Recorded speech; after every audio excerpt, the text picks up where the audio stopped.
right. Hello, hello, hello. Welcome to yesterlore. I'm just getting some things ready. Last minute. Should be good to go.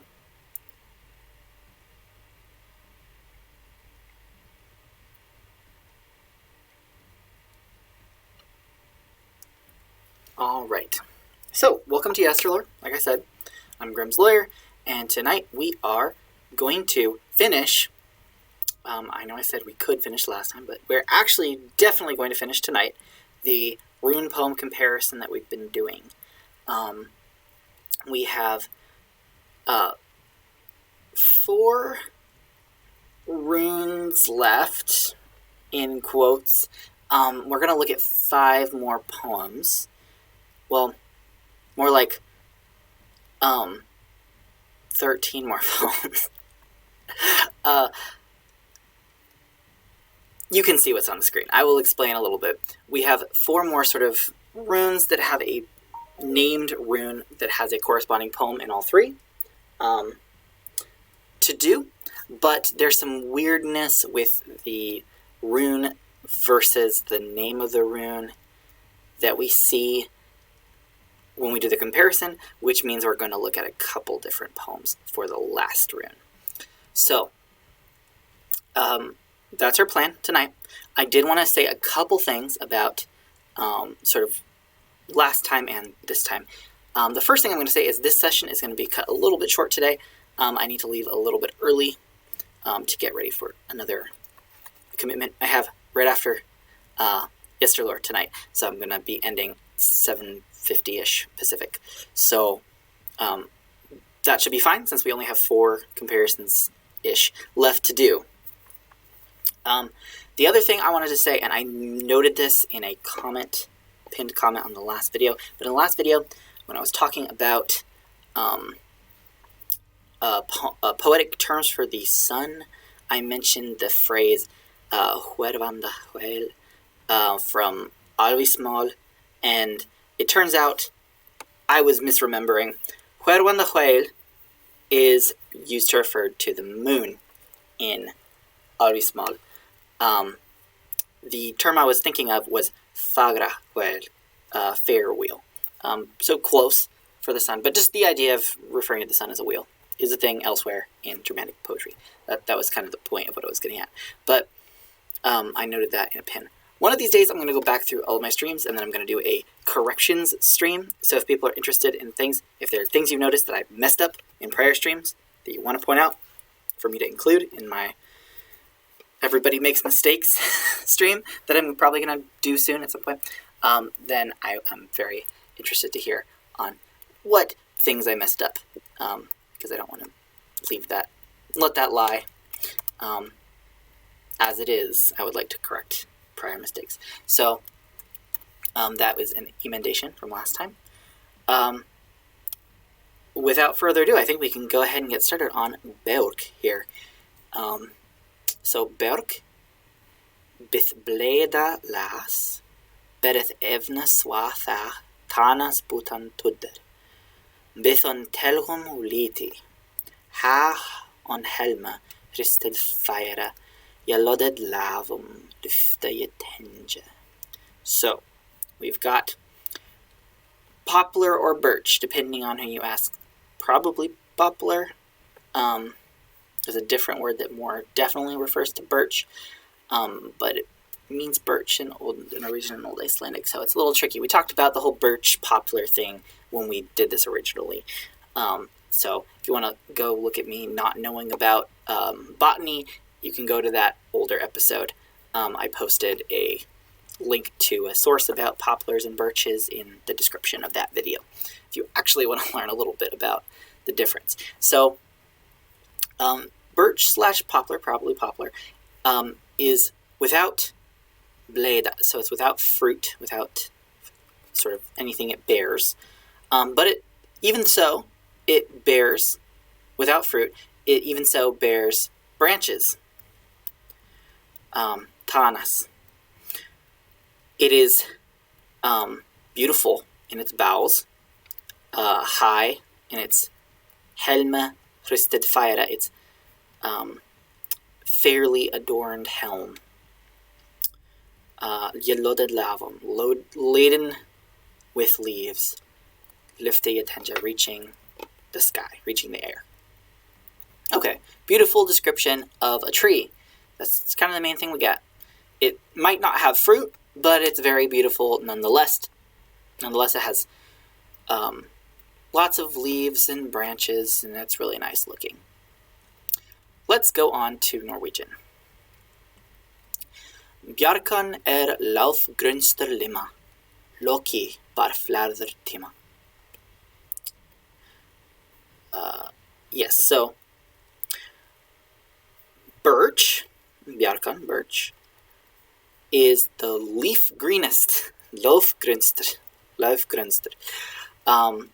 limma, the greenest leaf among limbs, or of limb, of any sort of plant, of strip. It's the leafy greenest of plants. Thematically pretty similar to what we got for the poplar in Old English. Lots of leaves, and it's green. That's kind of emphasized here. Loki bar flarder timma.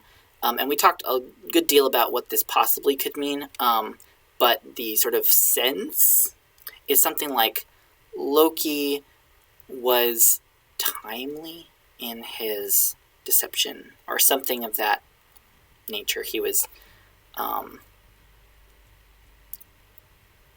happy in the happenstance kind of sense. Lucky in his deception, perhaps. The use of bar here, bear. He bore of time, deceit. We talked a great deal about that in the Norwegian rune poem episode number 2. So if you want to go to that one, I suggest that, if you want to go into more detail there. Then we have the Old Icelandic. Pretty closely mirrors the Old Norwegian, as we've come to see quite a bit. Bjarkan laufgat lim, och litet trä, och unsamliger uider, ABS buslungar. So, you might remember ABS referred to a different tree than birch. I am not remembering off the top of my head what tree it was, but it was not birch. Icelandic rune poem, stream number 2. If you want to see what tree that was. I completely forgot at this point what ABS means. But it is the Latin word for a tree that is notably not birch. So again, we have a little confusion about what tree it is. It might be a region thing. But birch is a leafy, it's a leafy limb. It's a leafy shrub. Leaf bearing, leaf begetting. We get leaf again, and limb again too for the shrub or the bush or plant. And a little tree. It is a little tree. It can be a little at least. It's usually not as like robust as like an oak, for example. Chad leaf havers, so true. Thank you, Yanli.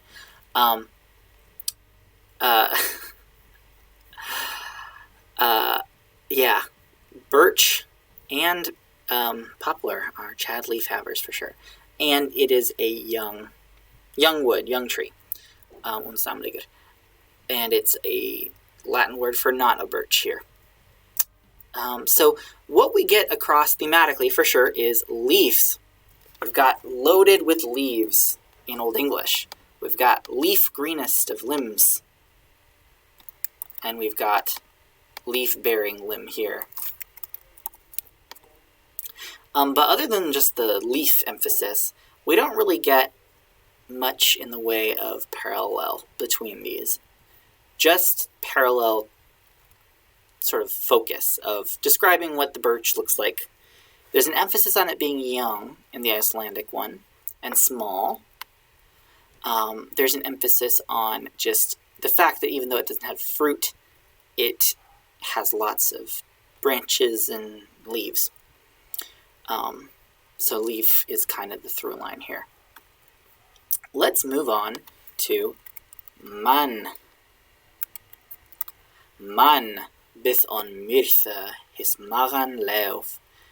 Shalthach anra yehwilch odrum sweekan, for tham drichten wille dome sine, that arme flash earthen betaken.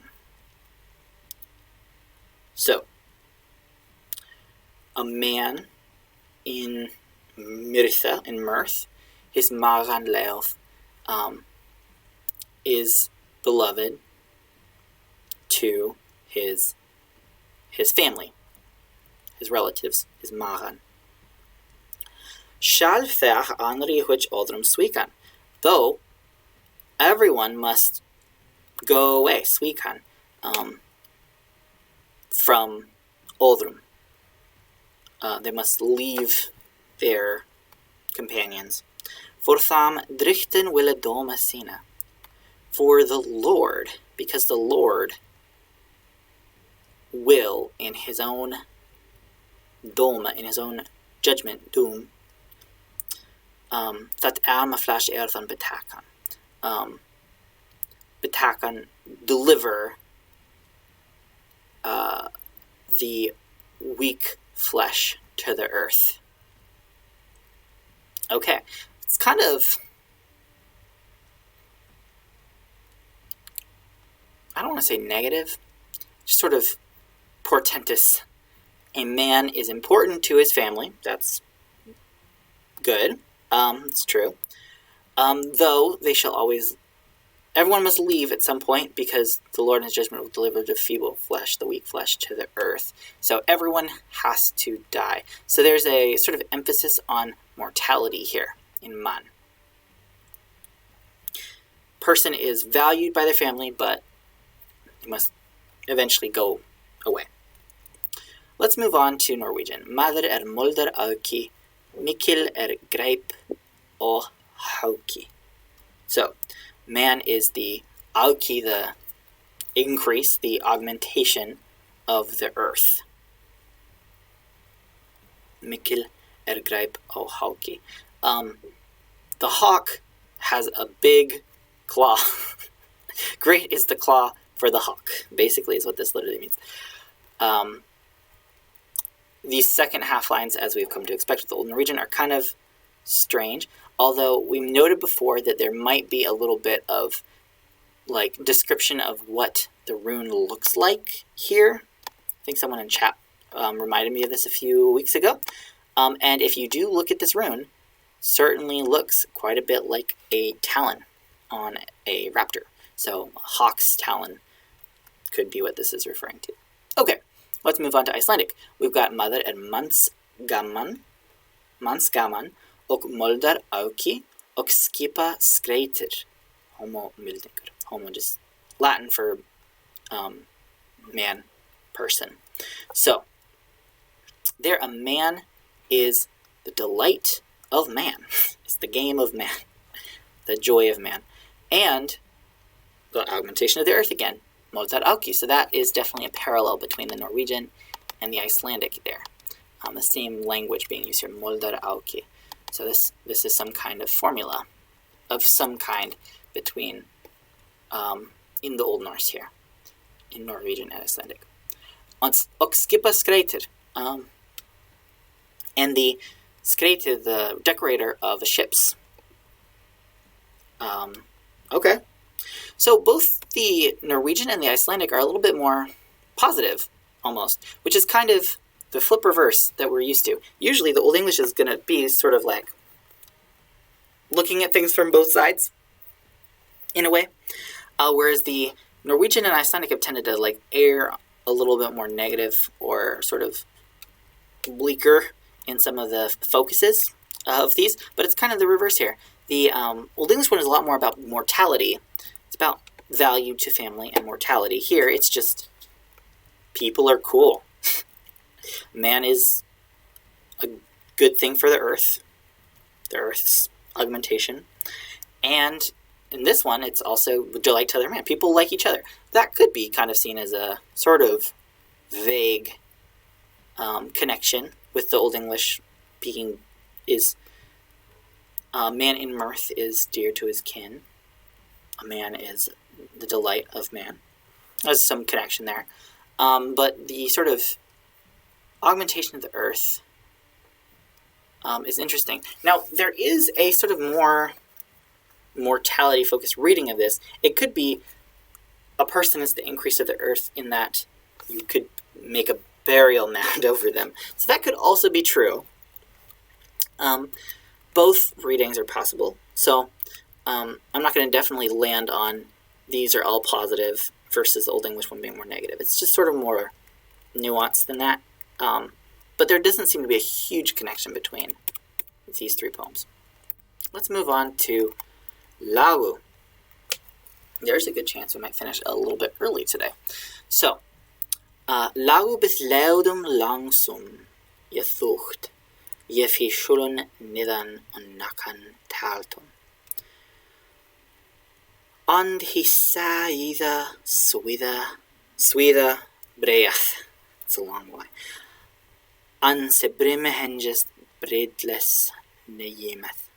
Okay, so Lagu, the body of water, large body of water, probably the sea here. The sea, bith leodum langsam yethucht. The yethucht here makes it, instead of just bith, it's more like seems.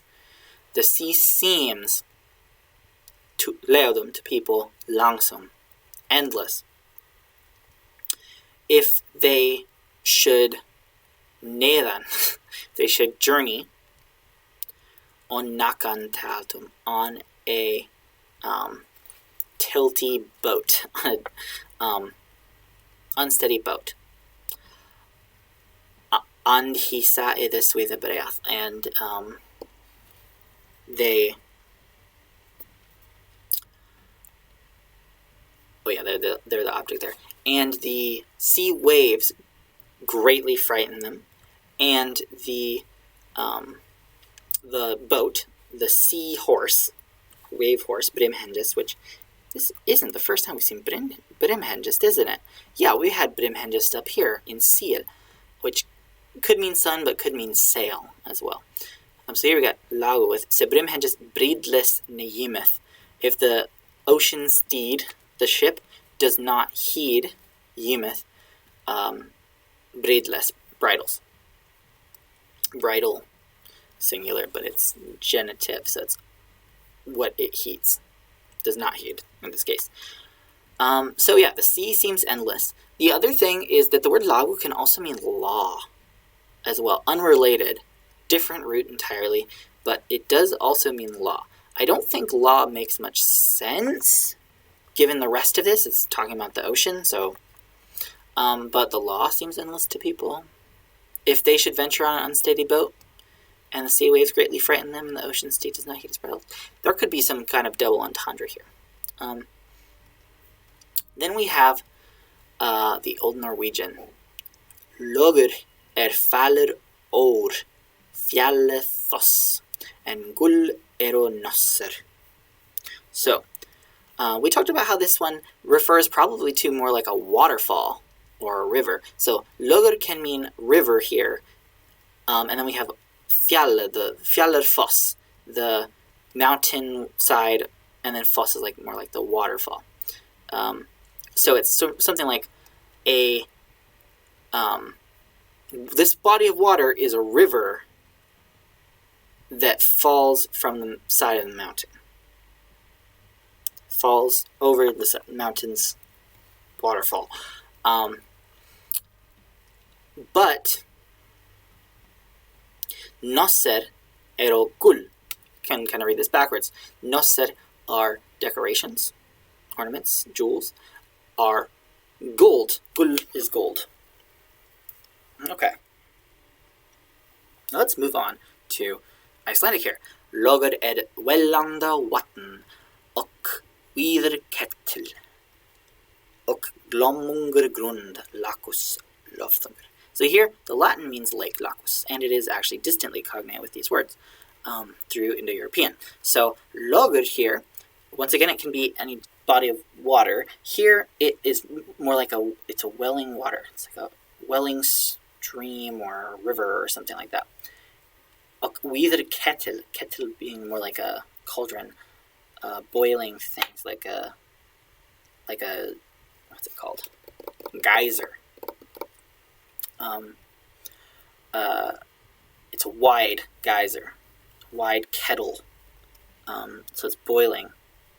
Although the boiling doesn't have to be a geyser. It could just be like waves, and kettle is sort of more metaphorical there. Although in Iceland there are hot springs, so it could be a geyser as well. Ok grund. We were talking about this could be some species of fish, and it's the ground or the land of that kind of fish. Okay, so it seems like there's just 3 different kinds of water being talked about. Now, I do think logur could be ocean here, if it's like the realm of this fish, but we don't know what kind of fish this is, if it's an ocean fish or a freshwater fish. We don't know. The fact that it's welling water makes me feel like there's waves, which makes me lean towards ocean. The kettle is ambiguous here to me. Could be more like I was saying, like hot springs or a geyser or something.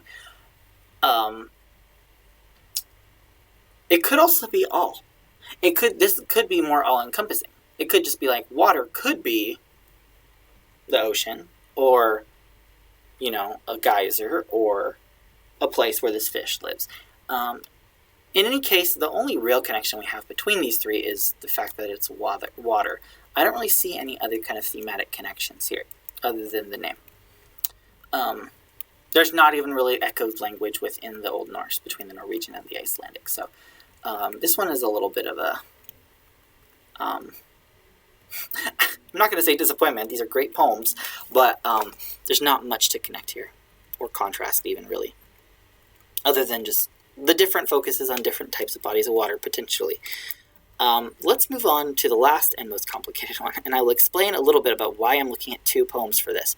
So, if we look at the Norse ones, we've got the word yr, which means yew, Y-E-W, which is kind of tree, and it's a kind of wood that is typically used to make bows in...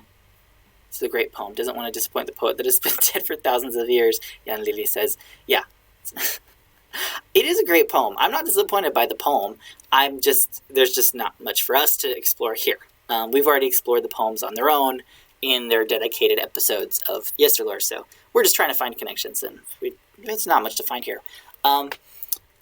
So, in Old Norse, these mean yew, Y-E-W, the tree, the kind of wood that is often used to make bows. So it could also sort of poetically just refer to a bow as well, and that does come up in the Icelandic rune poem. So yew is sort of like the tree that's probably being referenced, and the rune name that means yew in Old English is eoch. That means yew in Old English, eoch, long E. But eoch refers to this rune here, which is of a little bit of a dubious status among the Old English Futhorc, because it's not entirely clear or consistent what sound this rune represents when it is used in runic writing. Sometimes it seems to be used for a vowel, potentially like the diphthong eo. Sometimes it seems to just be used for a, and sometimes it seems to be a consonant, like an H sound, particularly when it's palatalized after a front vowel. So it gets used in a few different ways in a few different places. It's also not super common in Old English runic inscriptions. So it's kind of weird in terms of what is it supposed to represent sound-wise. It is not, in terms of its shape, graphemically, we might say, related to this rune. Not to be confused with this rune. This rune is related to this rune. It just got very simplified over time.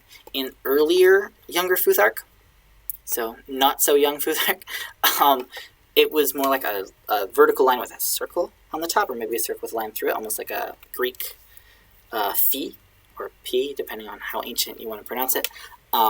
But over time, it just became this one, which looks an awful lot like this rune. Now, this rune, flipped over, is what this rune is. And in very, very early Germanic inscriptions, this rune is used for the letter Z, the Z sound. It becomes an R in most Germanic languages in the parts where it does survive. At the ends of words, in West Germanic, it goes away. In North Germanic, it stays, but it becomes an R eventually. It flips over first. In Old English, when this rune is used, it gets repurposed because it doesn't really have a point in Old English, and it becomes the rune for the sound X, the X, like any KS sound coming together, or HS, like it is here, Eilchsej, or sometimes people spell it with an X. I think it's spelled with an X in the written manuscript version that we have, not the actual original manuscript, because that was lost. It's the book that the guy wrote that preserves it, because the actual manuscript burnt down in a fire. So different values, sound values, but they are the same sort of, they come from the same original rune, these two shapes. This one, so this one's definitely used to be a Z, but becomes like an R sound at the ends of words where it used to be a Z. So where there used to be a Z that becomes an R in Old Norse, you use this one, which to some people suggests that it was still pronounced a little bit differently, more like a zh sound, like a sort of a lower backer Z, zh, or something like that. And that eventually becomes r and merges with the other R.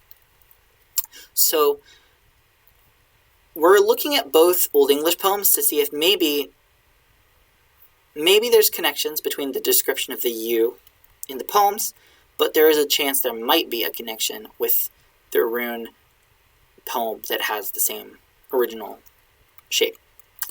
My like sort of guess before going through this and reviewing them is it won't, but I wanted to put it there just in case so we can still compare them. So our last rune poem comparison here. We've got Euch bith utan unsmede treo, hard husan fast hyrde fyres, wirtrumum underreded winnan on edle.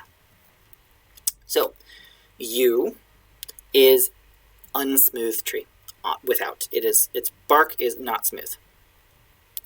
Hard husan fast hyrde fyres.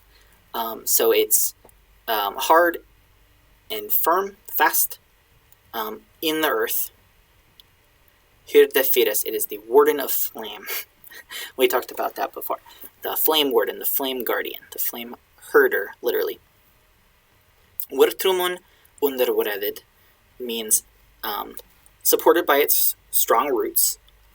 Winnan on edle, it is a joy among the people.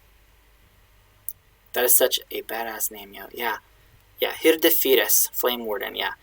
Literally, herder, like shepherd, Hyrde fyres. And this is actually interesting because it is a formula that exists elsewhere. Usually to refer to kings or other kind of leaders, you say Hyrde and then who they're the herder of or the guardian of.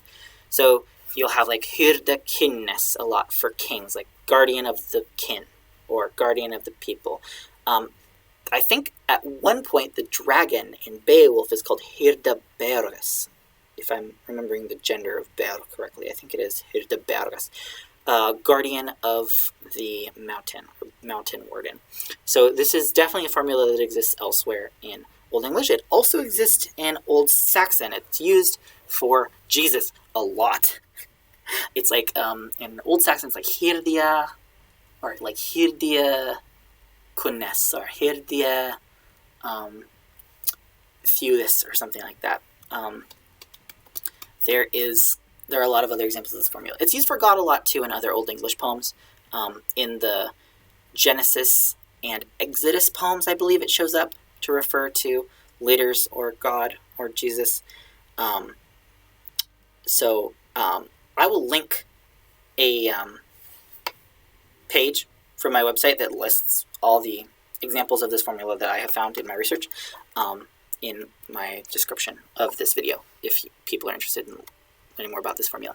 And you'll find links on that page to other formulas that I've done research on. So, so Flame Warden, pretty cool name for a yew tree. And I think it's because it seems to be pretty fire resistant, or it's just very strong. It's very strong wood, which is part of why it's chosen for bows, because bows have to like put up with a lot of tension. So it's a strong wood, that people would like to choose for bows, which is why that comes up in the Icelandic. So let's move on to the Old Norwegian. Wetter grønster vida. Want thar brenner at svida. So the U is the wetter grønster vida, the greenest of trees in winter. So we get another greenest here. The birch is the greenest tree among limbs, among bushes or trees. Here, it's the winter greenest of wood or of trees. So that's a little bit different. Still kind of emphasizing its strength, like we got in Old English. And then we got want thar brenner at svida, which is, it is wont to, it is accustomed to,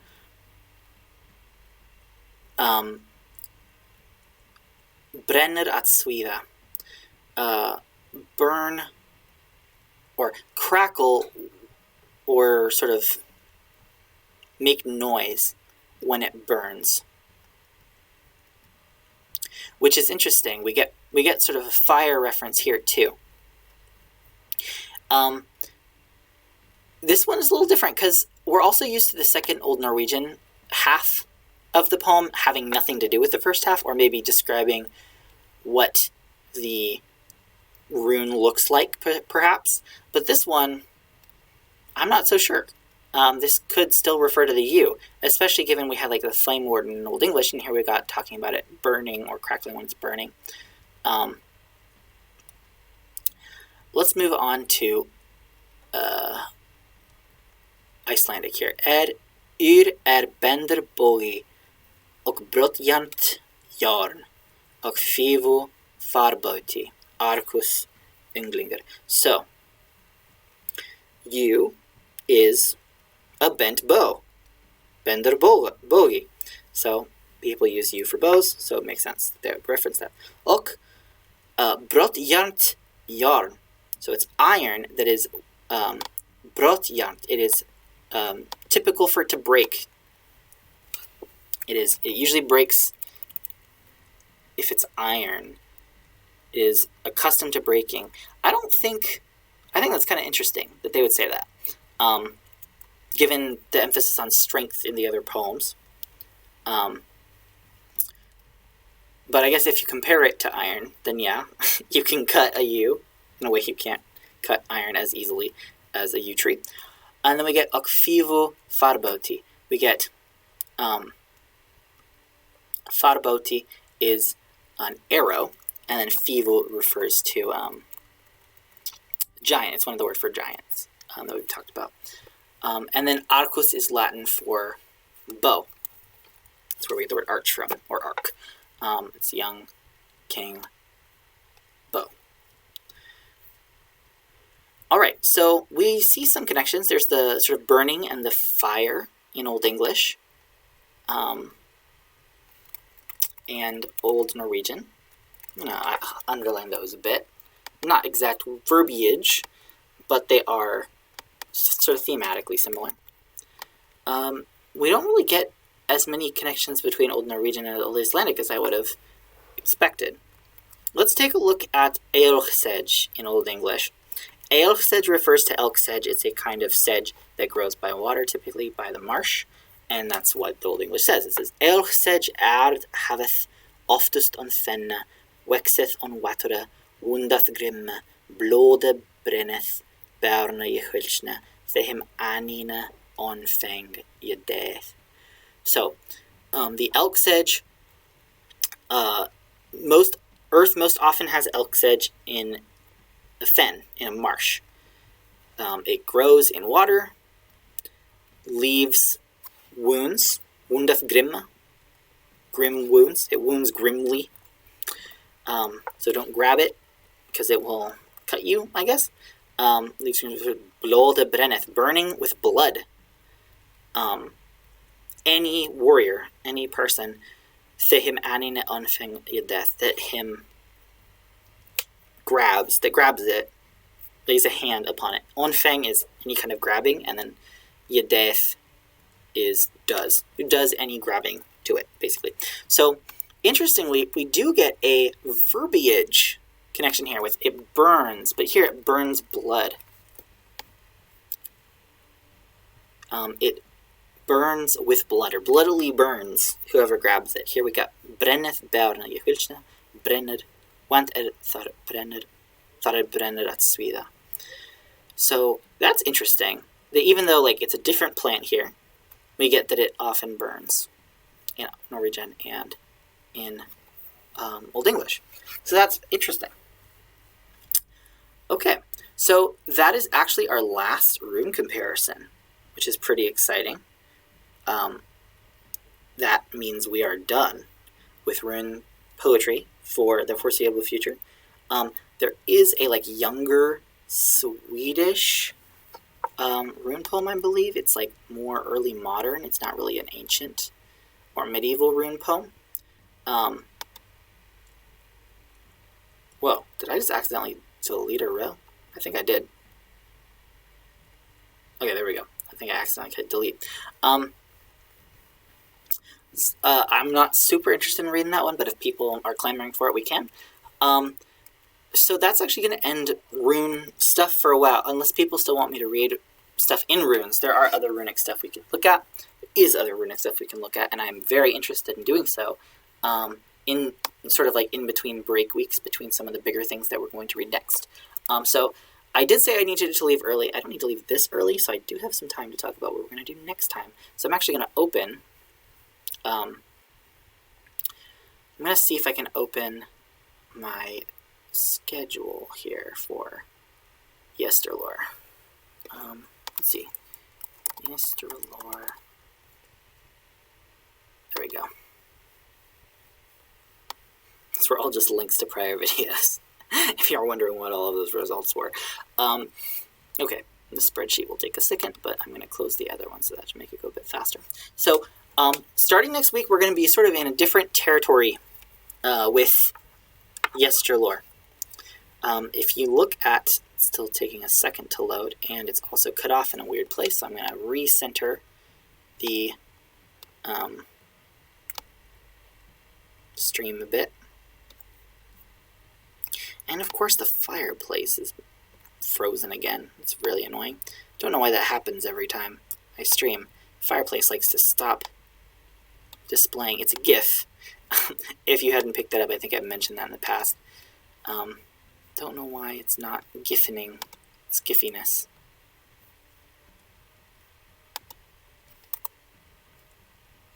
There we go. Okay, so we've got our yesterlore schedule. So these are prior streams.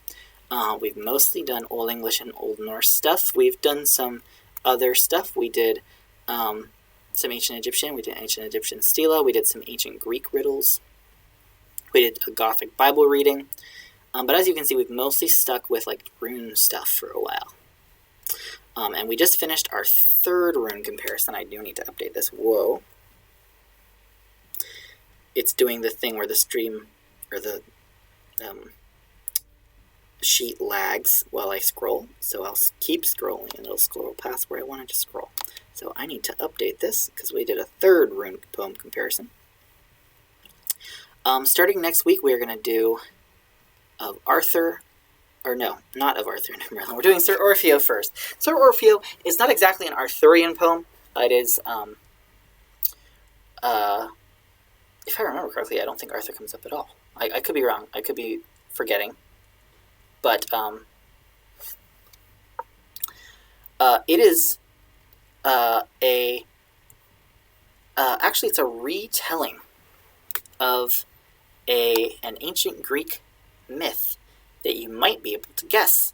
And that's something I'm really going to be interested in people seeing. If people know the ancient Greek myth that it is a retelling of, then it will be interesting to hear people do comparisons between the Greek version that they know and the Middle English version that we are going to read.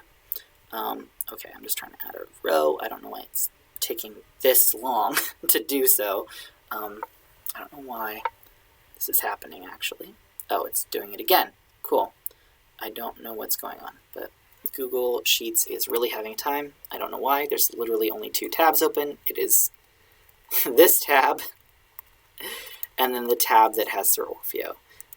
So I can't tell you why my computer's having such a rough time with just one tab of Google Sheet open, but it is. Thank you for bearing with me. Forgot to do this last week. Oh gosh. What is happening now? Is it inspecting the element? Because I never told it to do so. Yep, it's doing inspect element. Don't know why that's happening. Very sorry. I do not know what is causing it to have such a rough time right now.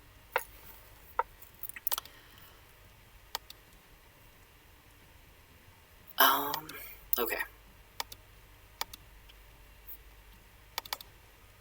I'm literally just trying to type, and it's not letting me. There we go.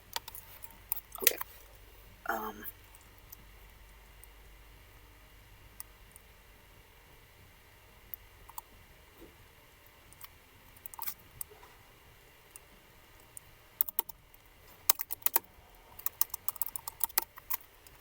Today is the 2nd of September.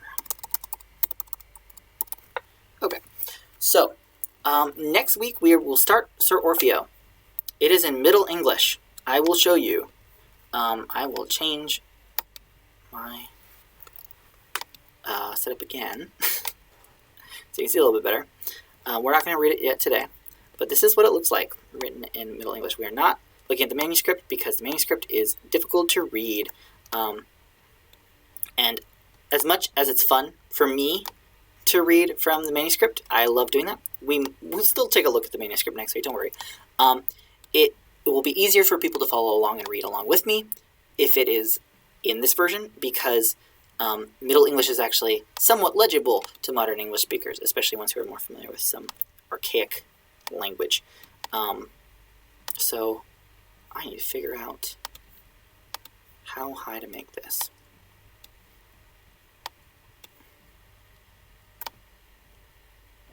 There we go. I know it's a bit zoomed out, but it's going to be worth it in a second because we're going to be able to center it and scroll down and see more. There we go. And if you actually go to the website, which will be linked next week when we start Sir Orfeo, actually, I will link it in this description as well, because if people want to read ahead and take a look ahead of time, then they can certainly do that, because I'm excited for people to participate. If I show the whole screen, you'll see that there's notes on the side for sort of help with certain words that might not be as obvious because of spelling, or just it's an archaic word that doesn't really have much of a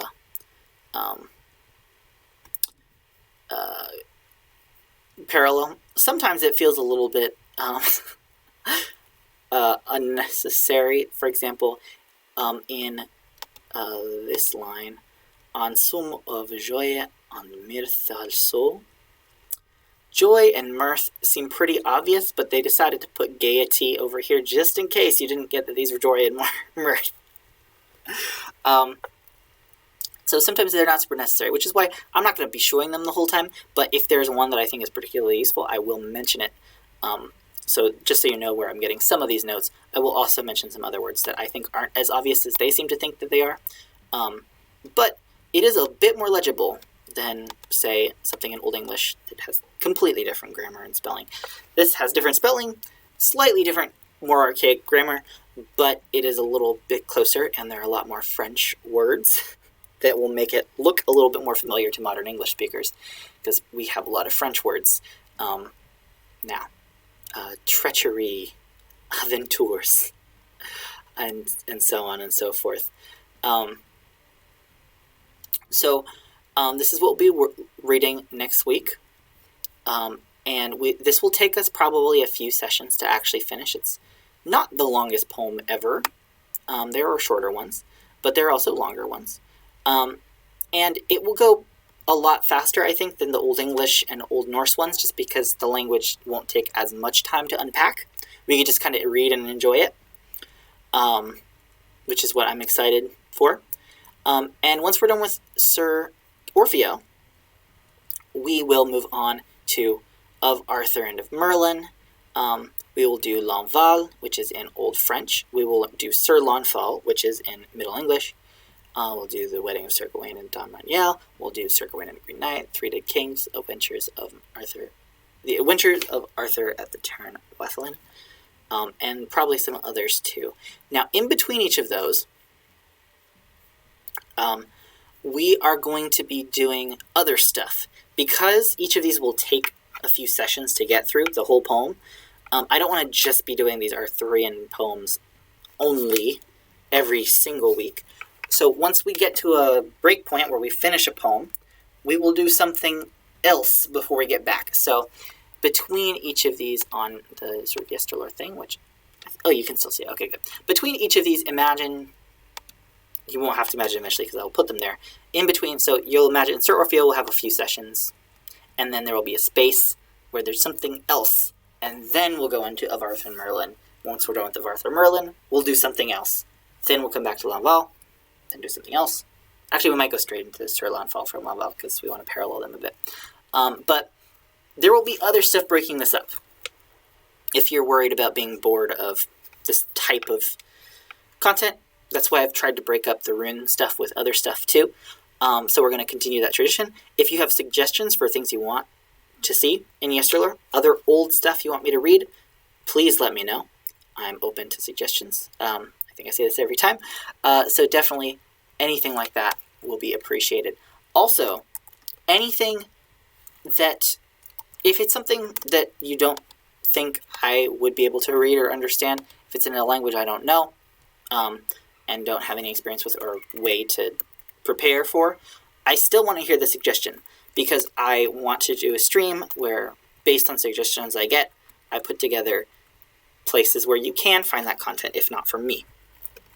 I still want to do that so I can highlight other creators who do this kind of thing, if I can find them, or other resources you could go to find that type of thing. Because I can't do everything, but I would like to still point people in the direction of where they can find it. So that is all for today. I said I'd finish at 7:58. It's 7:47 for me. So we'll end about now. Thank you everyone who's watching in the present. Thank you for showing up and participating. I really appreciate it. Thank you to anyone in the future watching this. I still am interested in comments of connections or contrasts you notice between the rune poems. I still want to see those in the comments on YouTube. And I will respond if I see any. And again, please let me know if you have things you want to see. Next week, we will be starting Sir Orfeo, and then we will take a break to do whatever your suggestion is. So, thank you, and have a great rest of whatever time zone it is for you. Night, morning, evening, day, afternoon, whatever. Thank you, and farewell.